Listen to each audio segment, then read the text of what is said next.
ऐसे तो मैं प्रशंसा नहीं कर रहा हूं, अभी तो दिन अच्छे आ गए, भारत में आर्थिक उन्नति है। फ्रेंच, डच, स्पेनिश, पोर्चुगीज का शासन नहीं है अब भारत में। अब भारत में भारतीयों का शासन है। अब ये भारत है उगता, चढ़ता, दौड़ता, विकास के पथ पर आगे बढ़ता हुआ, सर्वसमर्थ, सशक्त, अजेय एक दिव्य राष्ट्र ये भारत है। ये सशक्त है, समर्थ है, सर्वसमर्थ है, सर्वथा योग्य है Bharat. Now we are not Indian. अभी हम इंडियन नहीं रह गए, अब हम भारतवर्षी हैं, भारतीय हैं। हम भारतीय हैं, हम भारत में रहते हैं। जो बढ़ रहा है, जग रहा है, अंगड़ाई ले रहा है, युद्ध हो रहे होंगे, हम किसी के पक्ष में नहीं हैं। कोई बाध्य नहीं कर सकता, हमको ठेल नहीं सकता, धकेल नहीं सकता, दुराग्रह नहीं कर सकता किसी पक्ष में खड़े होने के लिए। हो रहे होंगे युद्ध, हम तटस्थ होकर उन युद्धों के साक्षी हैं। आज से 20 बरस पहले यह नहीं हो सकता था, 10 बरस पहले नहीं हो सकता था। आज इतना संभल कर खड़ा है भारत। आर्थिक नीतियों में भी बहुत आगे है भारत, लेकिन मैं तो कर प्रणाली की बात कर रहा था। इस तरह की अगर कर प्रणाली भारत में आए तो फिर ये भारत नहीं होगा, राम राज्य होगा। राम राज्य।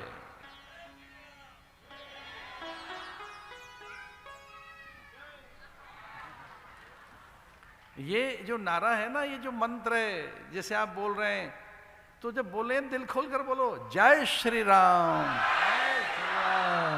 ये जो मंत्र है ये सशक्तता, समर्थता, स्वाभिमान, स्वावलंब को जगाने वाला मंत्र है।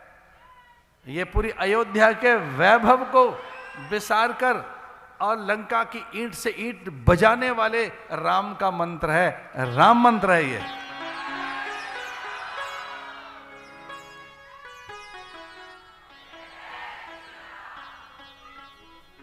और ये कदाचित याद हो हमें कि आज कृष्ण कथा है, तो क्या करें फिर।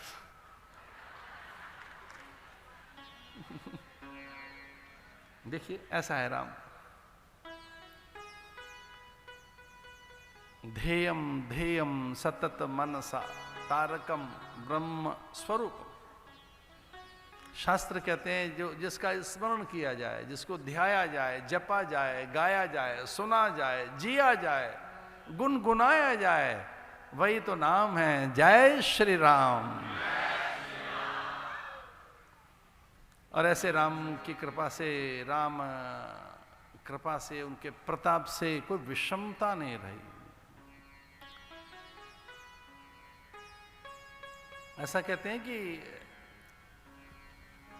साम दाम दंड भेद से राजनीति चलती है।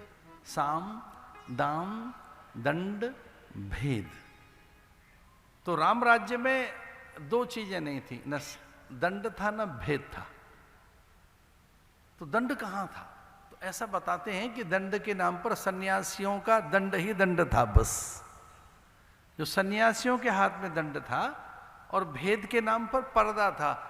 जब अभिनय होते होंगे तो पर्दा करते थे, जैसे कि पात्र अपने वस्त्र बदल सके, पात्र अपना रंग रूप बदल सके, पात्र यथा योग्य पात्र के अनुकूल प्रदर्शन कर सकें, उसके निमित्त एक पर्दा था। जस्ट कर्टेन, एक कर्टेन, एक पर्दा बस।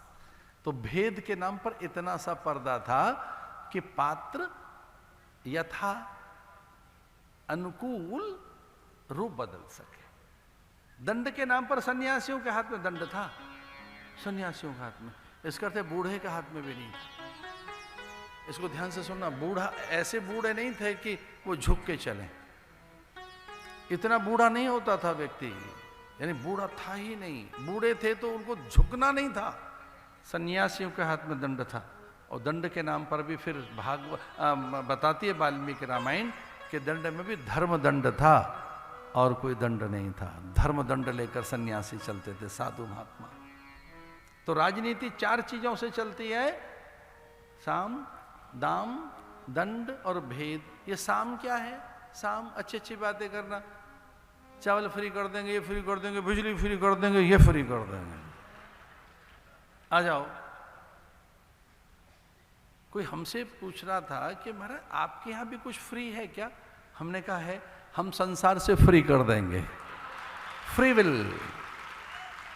आके तो देखो जरा एक बार, फ्री विल।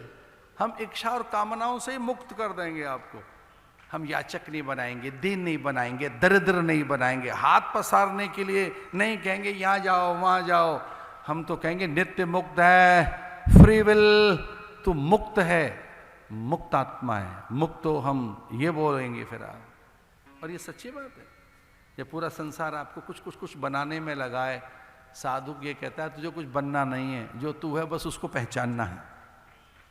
कुछ बनना नहीं है, न बिगाड़ना है, न छोड़ना है, न छूटना है, कहीं भागना नहीं है, कहीं गुफा में नहीं जाना है, कुछ कपड़े नहीं बदलने हैं, माथा नहीं पोतना है, मुड़ नहीं मुड़ाना है, घर नहीं छोड़ना है। करना क्या है फिर महाराज? Free will. फ्री विल का अर्थ है उस मुक्ति की कामना करके मुझे फ्री होना है इन सब चीजों से। तो अपने आप को ही पहचानना है, खुद को ही जानना है।